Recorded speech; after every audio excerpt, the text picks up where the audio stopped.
Several years ago, while gold prices were running about $600 an ounce, I predicted that gold would hit $1,800 an ounce, and everybody kind of gasped like you don't know what you're talking about. Well, we're $200 away from that and on the way, moving fast. Why?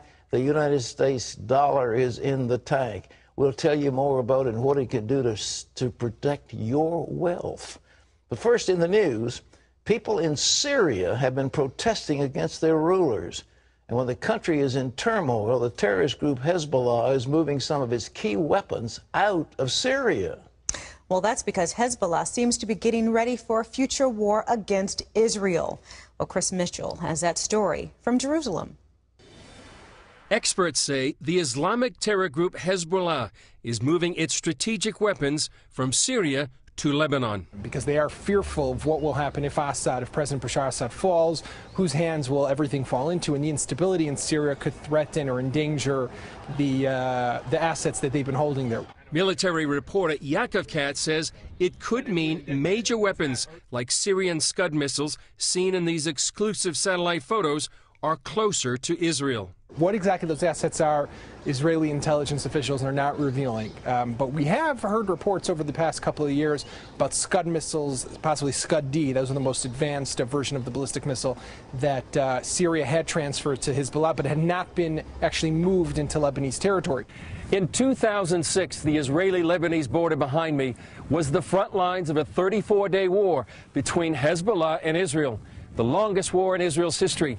Now, 5 years later, Hezbollah is a much stronger and better equipped enemy. Completely different. Hezbollah in 2006, almost 5 years ago exactly, had about 15,000 rockets that were capable maybe of hitting Tel Aviv, and none did during the war in 2006. Today we're talking about 4 times that number, 3.5 times that number, with the ability of striking anywhere inside Israel.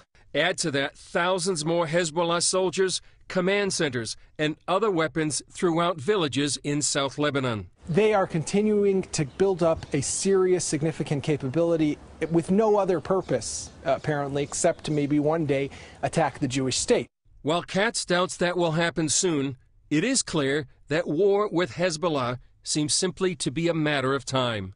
Chris Mitchell, CBN News, on the Israeli-Lebanese border. The whole focus of our United States these last several weeks has been on the debt crisis. Will we solve our debt problem? And yet we have a military accident in Libya. This building up, Hezbollah might strike while we're not paying attention. Lots of things can happen because it's like the world has stopped and all we're focusing in on is can we raise the debt ceiling. We'll tell you more about that as we continue. Lee Webb has the rest of our top stories. Lee. Pat, a federal appeals court has temporarily reinstated the Don't Ask, Don't Tell policy that bans gays in the military. The Ninth Circuit Court of Appeals had ordered the policy be stopped, but the court reversed itself after a request from the Obama administration. The White House wants to get rid of Don't Ask, Don't Tell, but says it needs to be done in a slow, orderly manner, and the court agreed. A massive heat wave tightening its control over the central U.S. 17 states are now under heat advisories or warnings. The sweltering temperatures pose health concerns for many, and as Heather Sells reports, they could affect food prices. The heat has killed this year's wheat crop in Texas, and cattle across the high plains are suffering because there's so little water for them to drink. That sparked a record sell-off at a recent auction. Normally we'll sell 700 to 800 cows on a Friday, and we're selling 1,800 to 2,000 cows, and it's just strictly due to drought. Right now, the price of cattle is high, but if ranchers are forced to continue selling, it could flood the market, forcing beef prices down. Forecasters say the heat wave is here to stay for now. The high-pressure system should last another 5 days before heading east. Not moving at all, unpacking its bags. It looks like we'll be dealing with this high-pressure system for many days to come as it continues to intensify and grow in overall size. It's so hot in Omaha, Nebraska, that they're literally tossing ice into swimming pools. But the scorching temperatures are a serious safety concern for many, including the elderly. They'll complain of dizziness, weakness, being lightheaded, and they may even start to exhibit some signs of confusion.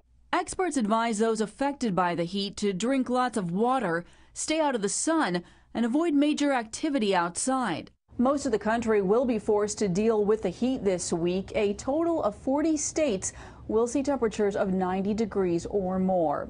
Heather Sell, CBN News. Pat, it's been a year of strange weather, hasn't it? It really has. We don't know what prophetic significance it has, but it certainly is weird. And global warming, the worst snowstorms in records, and hurricanes and drought. But I have been for a couple of weeks in the mountains of Virginia. Cool, delightful. Well, I have been for the past couple of weeks here in Virginia Beach, Virginia, because, you know, on vacation too, and enjoying every minute of it. But, you know, I was watching that story. Did you know that I just got my my electric bill? No. And it was almost $150 above the normal amount. You're running so much air conditioning? Well, I was trying to think. I'm like, my air conditioning is normal, but remember I did my garden not too long ago, my landscaping? So I've been running my in-ground sprinklers constantly. And then, you know, you've got the air conditioning and just, you know, just more power just to kind of keep everything, you know, without burning up. My place up on the mountain, it doesn't have air conditioning. It has breezes that come in. And it was so cool. One night I had to have 2 blankets on the bed, and then I got up and put on a jogging suit because I was so cold. Well, maybe we just all need to move up to the mountains with you, Pat. I'm thinking that that's the solution. Well, that may all right. Well, the governor of Oklahoma is urging people to pray for rain. Governor Mary Fallin says the drought has contributed to more than 140 wildfires in Oklahoma this year. She asked residents to set aside a time of prayer on Sunday. The governor says the power of prayer is a wonderful thing. God bless her. She's right. Lee? Pat, in other news, the White House and congressional leaders talked through the weekend about a plan to keep the government from defaulting on its bills, but they failed to reach a deal. Many predict America's fragile economy will be rocked if lawmakers cannot agree on a plan to raise the debt ceiling. One Senate plan, though, would give President Obama greater power to raise the debt ceiling while moving toward federal spending cuts. But the House is unlikely to go along with that idea. House Republicans believe it would take away their ability to keep the president from raising taxes. We've already made many, many deep cuts in spending. There's more restraint that we think is in order.